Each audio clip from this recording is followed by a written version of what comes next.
उसमें सब बात आ जाती है जो आप सभी के। और मुझे इस बात का अफसोस भी है माननीय अध्यक्ष महोदय, हेडलाइन वो बननी चाहिए कि राजस्थान का मुख्यमंत्री ये कह रहा है कि मानवता में कलंक है, और जब गांधी की हम बात करते हैं और दांडी मार्च में प्रधानमंत्री जी सम्मिलित हुए साबरमती आश्रम से, अच्छा लगा हम लोगों को। एक नया मैसेज देंगे पूरे देश को, गांधी जी का क्या सोच थी, सत्य अहिंसा की बात वो करते थे, सामाजिक न्याय की बात वो करते थे, और उसी रूप में सब कुछ हो रहा है देश में और बदलाव हुए। मैंने भी कहा कि मौका अच्छा है प्रधानमंत्री जी के लिए कि मोहन भागवत जी से बात करके ऐसा माहौल बनाएं कि 6 साल में क्या वो भूल जाओ। अब जो अभी कैलाश मेघवाल ने मैंने सुना आज कहा, सद्भावना की बात नहीं हुई यहाँ पर। मैंने उस दिन कहा कि सद्भावना की नई शुरुआत करो देश के अंदर, प्रेम की, मोहब्बत की, भाईचारे की, ऊंच नीच के भेद मिटाने की। और मैंने तो आपको मालूम है सरकार में शांति व अहिंसा का हमने विभाग बना दिया, प्रकोष्ठ बना दिया है। इसके लिए तो मैं समझता हूँ कि अगर माननीय अध्यक्ष महोदय आप चाहेंगे तो कभी हो सकता है कि हम लोग, इतना बड़ा क्वेश्चन हमारे स्पीकर साहब भी है, वरिष्ठ नेता भी हैं, इन्होंने उठाया है अगर सदन में, तो कभी आप आदेश देंगे तो मैं समझता हूँ कि इस पर कभी एक दिन की पूरी चर्चा भी हो सकती है।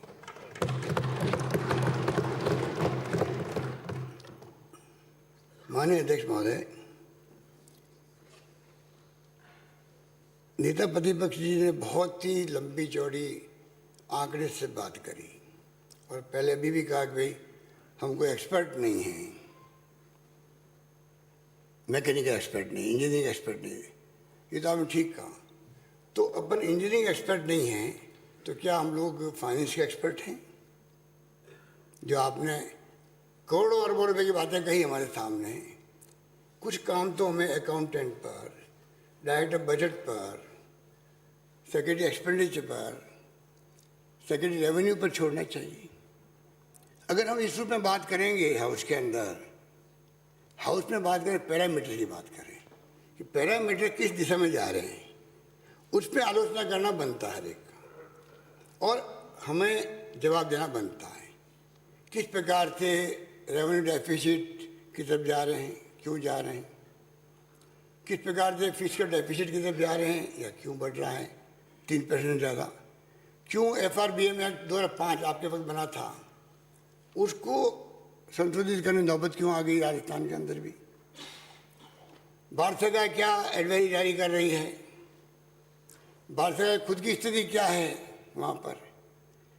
ये एक नीतिगत बात है कि किस प्रकार के पैरामीटर हमारे देश के अंदर केंद्र के हैं और राज्य के हैं। अगर हम PD अकाउंट की बात को लेके हम लोग पूरी स्पीच दे देंगे तो आप तो मंत्री रहे हैं, PD अकाउंट का अपना एक महत्व होता है, किस प्रकार एडजस्टमेंट करना पड़ता है गवर्नेंस करने के लिए। आपने देवस्थान की बात की, आपने कहा तो माता हरि को ऐसे ही भेज देते हैं, मैं नहीं मानता, ऐसे ही भेज देते हैं।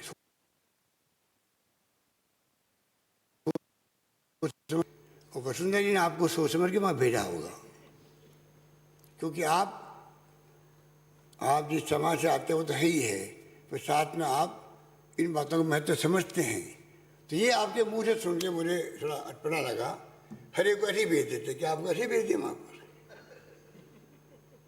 ऐसे ही भेज दिया, गृह मंत्री बनाया, देवस्थान का विभाग भी आपको दिया होगा, सोच समझ के दिया। आपने कहा अरबों खरबों की प्रॉपर्टी है और बहुत कुछ हो सकता है, तो फिर आपके वक्त में क्या हुआ वो बताना चाहिए था आपको। ये सब जानते हैं कि भाई बहुत कुछ प्रॉपर्टी है, वाराणसी में भी, इलाहाबाद में भी, हरिद्वार में भी, ऋषिकेश में भी भरा पड़ा प्रॉपर्टी से, और 50, 60, 70 साल से हम सुनते आ रहे हैं। उसमें आपने क्या किया या क्या करना चाहिए, सदन को आप अवगत कराते, मुझे खुशी होती, ज्ञानवर्धन होता। इसमें ये किया जा सकता, मेरा अनुभव कहता, मैं मंत्री रहा हूँ, ये आपने एक शब्द नहीं बोला उसके ऊपर। तो मैं कहना चाहूँगा कि मैं अभी आपको कुछ पैरामीटर बताऊँगा, क्योंकि आपने पिछली बार भी कुछ बातें ऐसी कही थी और आप कहने में आपका जो तरीका है, ऐसा लगता है कि वास्तव में सच, सिर्फ आप सच बोलते हो, सच के अलावा कुछ नहीं बोलते हो, ऐसा लगता है। वो होता नहीं, वो होता नहीं। अभी मैं बताऊंगा आपको। माननीय अध्यक्ष महोदय, एक हेडलाइंस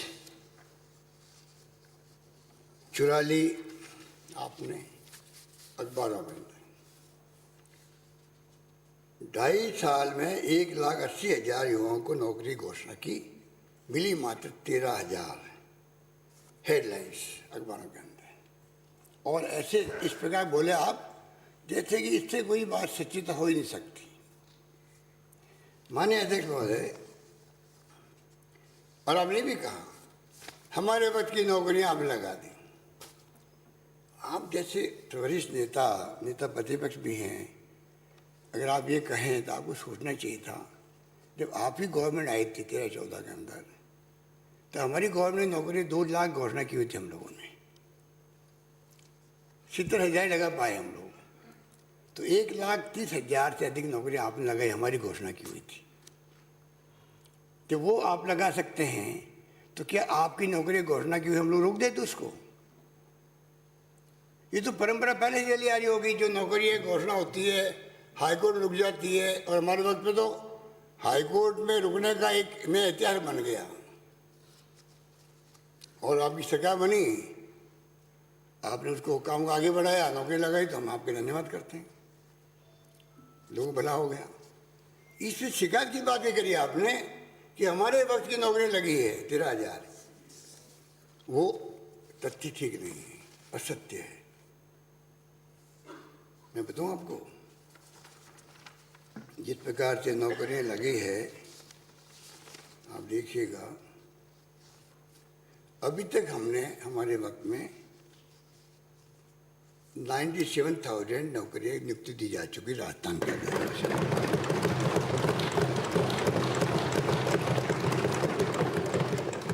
लगभग 17,000 भर्तियों के परिणाम जारी किए जा चुके हैं या परीक्षा आयोजित हो चुकी है और शीघ्र नियुक्ति दे दी जाएगी।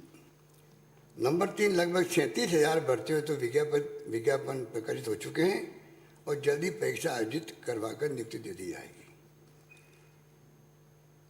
लगभग 23,000 भर्तियों के विज्ञापन जारी करने की कार्यवाही प्रक्रियाधीन है। इस प्रकार माननीय अध्यक्ष महोदय, सिर्फ 2 साल के अरसे में कोविड भी आ गया था, हमारे द्वारा 1,70,000 से अधिक लोगों को रोजगार दिए जाने की प्रक्रिया का संपादन मात्र 2 साल में किया जाना है। और 13,000 नौकरियाँ सब सख्ते में आ गए। मैंने भी सोचा भाई नेता प्रतिपक्ष कह रहे हैं, पता नहीं सोच समझ के कह रहे होंगे। ये इस प्रकार से बात कहना एक बात होती है। आपने कहते आयुर्वेद विभाग के अंदर स्वास्थ्य मंत्री जी, तो देखा आपने उस वक्त में जब बोल रहे थे आप, मैं ध्यान रख रहा था, और बड़े आपने इस रूप में कहा 19-20 में सिर्फ 111 करोड़ रुपये वास्तविक रूप से खर्च हुए, जबकि मालूम आपको 222 करोड़ रुपये खर्च हुए। 922 करोड़ रुपये 922 करोड़ रुपये खर्च हुए। 922 करोड़ रुपये खर्च हुए।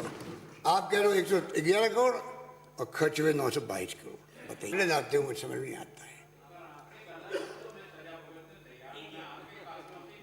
मेरे घर से नहीं निकाला, 111 की जगह पे 120 निकाल सकता था ना। तो मैं भी कहाँ से घर से आऊँगा? मैं कौन से घर से लेके आया हूँ? मैं वहीं से लेके आया हूँ, जहाँ से आप लाया वहीं से मैं लाया हूँ। बस फर्क इतना ही कि हम सरकार में, आप सरकार में नहीं हैं, आंकड़े वहीं से आते हैं। पर सोचिएगा कब तक का आंकड़े लाए, कैसे लाए, कहाँ से 111 करोड़ रुपये? ये मानने वाली बात थी। और हमने अभी और बढ़ा करके बजट रिवाइज बजट में हमने 967 करोड़ रखे थे, उसके आगे बढ़े हम लोगों ने 19.46% 181 करोड़ बढ़ा करके 21-22 के बजट में हमने 1,154 करोड़ रुपये का प्रावधान किया। कैसे कह सकते हैं कि आपने 111 करोड़ खर्च किए? और साथ में कोरोना की जंग का मुकाबला करने में आयुर्वेद का बहुत बड़ा योगदान था। इसको जोड़ के कहने जूत क्या थे। 111 करोड़ खर्च हुए। आप ये बताना चाहते थे कि आप उपेक्षा कर रहे हो आयुर्वेद विभाग की। आयुर्वेद विभाग इतना इम्पोर्टेंट है कोरोना काल के अंदर भी, और आप लापरवाही कर रहे हो। ये आपकी मंशा थी, इसलिए आपने ये फिगर दिए थे। इस प्रकार अध्यक्ष महोदय मैं कहना चाहूँगा, आपने कहा पेपर लेके आते हो, बोलते हो, मेरा जवाब नहीं देते हो। अरे आप मेरे ऑफिस आइए, मेरे रेजिडेंस आइए, मैं आपके यहाँ जाऊँगा, बैठ के बात करते हैं। जो भी आपकी शंकाएँ हैं अधिकारियों को लेके मैं आता हूँ, आपकी सारी शंकाओं का समाधान कर दूँगा। ये मैं दावे के साथ कह सकता हूँ। पर सदन को गुमराह मत करो। जिस रूप में आप बोलते हो ऐसा लगता है कि आप बिल्कुल सच बोल रहे हो। झूठ भी सच की तरह बोलना आता है आपको, झूठ भी सच की तरह बोलना आता है उन्हें। कोई कमी भी नहीं, कोई कमी भी कहीं पर आने नहीं देते हो आप। बताइए, आप कमी नहीं आने देते हो आप। लगता है वास्तव में सच्ची बोल रहे होंगे आप लोग। और मैंने आपको कई बार समझाया, प्राइवेटली भी समझाया, गुस्सा मत किया करो आप। जैसे कल किया आपने गुस्सा, निकालो गुस्सा। अध्यक्ष महोदय, अच्छे बोलते बोलते जैसे बाइक वाले आते हैं, माइक वाले हमारे सामने फिर तो उसके बाद में तू ता में आ जाती है। आपसे सिर्फ सीधा आप शिफ्ट करते हो टू ता पे। कितना बड़ा फर्क आप में आ जाता बताइए। कौन सा आपके अंदर जो क्या कहते हैं, कौन सा भाव पैदा होता आप में। रिसर्च का विषय है। इतने अच्छे शब्द काम लेते लेते सीधा बातें हो, तू ता। कल पता नहीं क्या तू ता दादाजी भैरू जी चढ़ जाते हैं।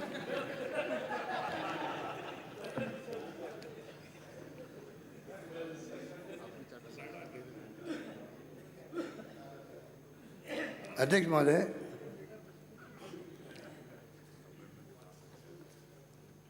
हमारे राजस्थान से तो 25 सांसद है। राजस्थान जनता ने छप्पर खोल करके 25 सांसद जिता के भेज दिए बीजेपी के। मैं चाहूँगा अध्यक्ष महोदय, नेता प्रतिपक्ष से मैं अपील करूँगा कि पहले भी मैं बार बार कहा कि कोविड के बाद में स्थिति बहुत बदली है। देखिए, और आपको हम सबको आपने भी कहा, हम सबको मिलके काम करना चाहिए।